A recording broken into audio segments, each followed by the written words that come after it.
에이, 와 이리 목이 마르고 피곤하노? 아, 이때 뭐 하나 먹었으면 좋겠는데. 뭔데? 뭔데? 아, 나 이거 안 먹는다! 안 먹는다, 카이! 지랄하네. 여러분은 주변에서 도파민이란 이야기를 많이 들어보셨을 것입니다. 도파민은 중추신경계에서 분비되는 신경 전달 물질인데, 우리가 음식을 먹거나 운동을 하는 등 어떤 특정 행동을 했을 때 만족스럽다라고 느끼게 해주는 물질이 도파민이라고 합니다. 일단 도파민이 분비되면 성취감, 보상감, 그리고 쾌락의 감정을 느끼게 하므로 사람이 행복하다라는 마음을 갖게 해줍니다.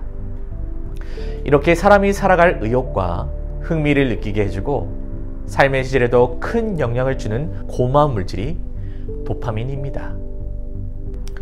그러나 이 호르몬이 과도하게 분비가 되거나 특정 행동으로 인해 반복적으로 노출이 되면 사람의 뇌는 이것을 중독으로 인식하게 됩니다. 예를 들어 스마트폰을 사용한다거나 소셜미디어 또는 게임이나 도박, 이런 것들을 지속적으로 하다 보면 중독을 일으킬 수도 있는 요소가 되는데, 이런 것이 무서운 것은 단 한 번의 증상이 발생하고 나면 점점 더 강한 자극에 대한 요구를 하게 되고 결국 심각한 중독에 빠지게 되는 것입니다. 이런 상태가 지속되면 우울증, 불안장애, 여러 가지 정신건강의 문제로 이어질 수 있습니다. 중독적인 행동이 제공하는 일시적인 쾌락은 장기적인 만족감이나 행복과는 거리가 멀리 있습니다. 사람은 더 큰 내적 공허감에 시달리게 되고 깊은 정신적 고통을 경험하게 되는데, 나중에는 일상생활을 유지할 수 없는 심각한 상태에 이르게 됩니다. 여기에 중독 증상을 보이는 한 사람이 있습니다. 그는 매우 초조해하고 얼굴이 전혀 행복해 보이지 않습니다. 그는 일상생활을 멈추고 자기가 얻길 바라는 그것을 얻기 위해서 과도하게 집착하고 있습니다. 그 사람은 이미 스스로 자신을 통제할 수 있는 능력을 상실한 것처럼 보입니다. 한 나무 아래서 서성이고 있는 이 사람은 과연 누구일까요? 여자가 베베에게 말하되, 동산나무 열매를 우리가 먹을 수 있으나 동산 중앙에 있는 나무 열매는 하나님 말씀에 너희는 먹지도 말고 만지지도 말라, 너희가 죽을까 하노라 하셨느니라. 하나님께서 이 세상을 창조하시고 그곳에 에덴이라는 낙원을 세워 친히 손으로 만드신 사람을 살도록 하셨습니다.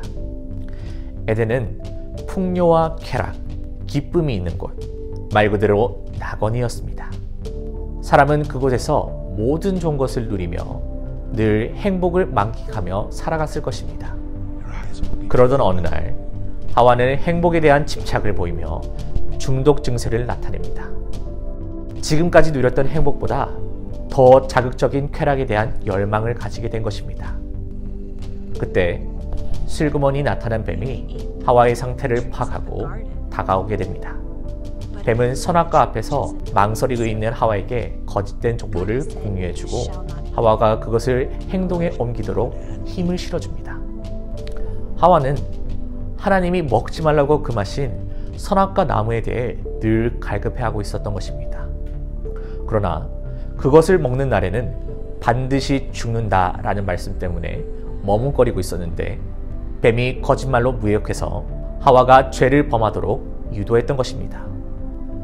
여자가 그 나무를 본즉 먹음직하고 보암직도 하고 지혜롭게 할 만큼 탐스럽기도 한 나무인지라, 여자가 그 열매를 따먹고 자기와 함께 있는 남편에게도 주매 그도 먹은지라. 먹음직하고 보암직도 하고 지혜롭게 할 만큼 탐스러움, 이것이 하와를 자극했을 것입니다.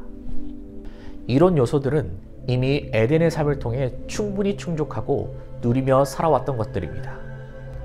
그럼에도 불구하고 하와가 선악과에 집착해서 하나님의 말씀을 거역하고 죄를 짓게 된 것은 바로 중독 때문입니다. 이 시대를 표현할 때 한마디로 중독의 시대라고 해도 과언이 아닙니다. 우리는 중독의 시대에 살고 있습니다.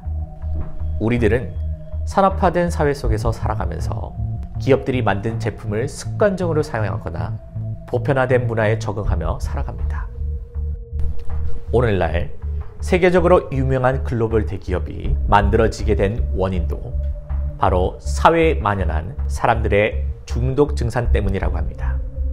한마디로 사람들을 자극할 수 있는 제품을 만드는 것이 성공의 승패를 좌우한다는 것을 파악한 것입니다.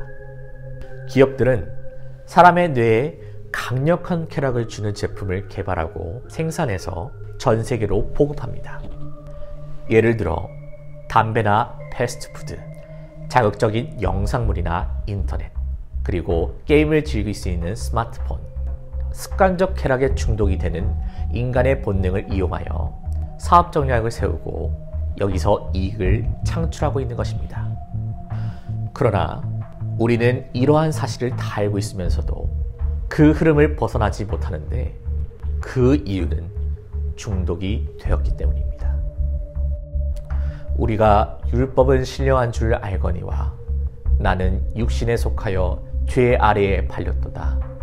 내가 행하는 것을 내가 알지 못하노니 곧 내가 원하는 것은 행하지도 아니하고 도리어 미워하는 것을 행함이라. 이 말씀은 사람이 육신에 속하여 치우쳤기 때문에 쾌락에 중독이 된다는 말입니다.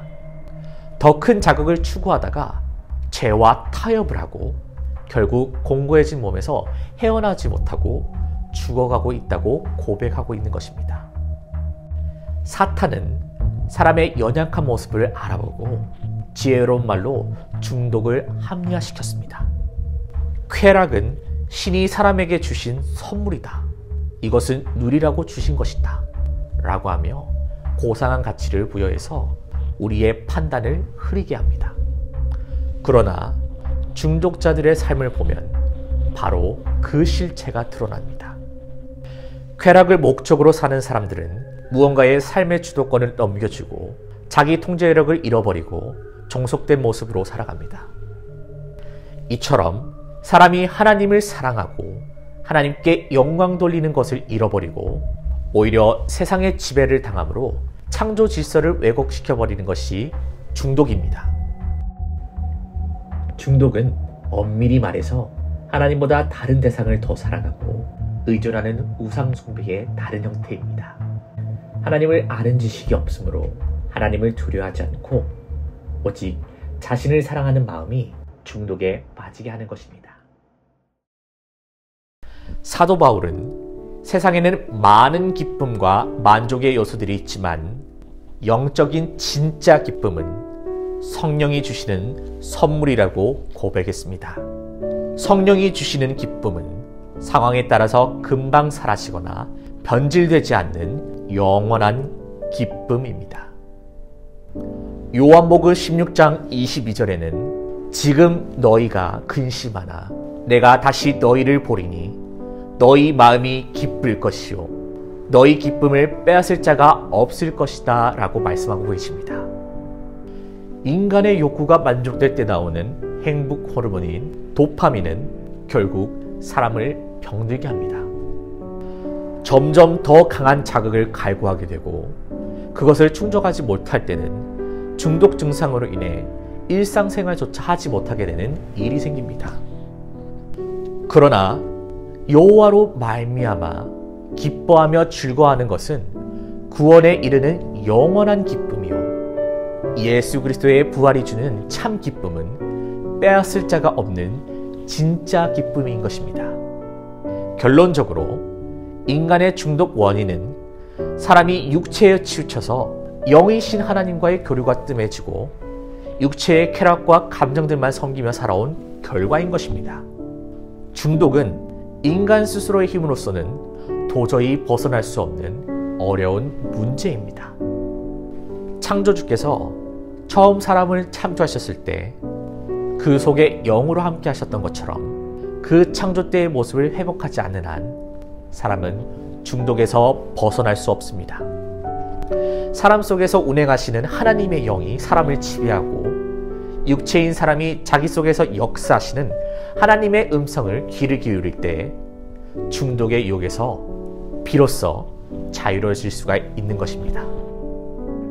우리가 하나님께로 돌아가는 것, 내 안에 성령이 거하시도록 하는 것, 이것이 우리를 중독에서 벗어나올 수 있게 하는 길임을 아시길 바랍니다. 여호와 하나님을 기뻐하며 즐거워하는 자에게 구원의 옷을 입히시고 공의의 겉옷을 둘러주시는 하나님께 돌아가야 합니다. 그 말씀이 우리를 참 기쁨으로 인도할 것입니다.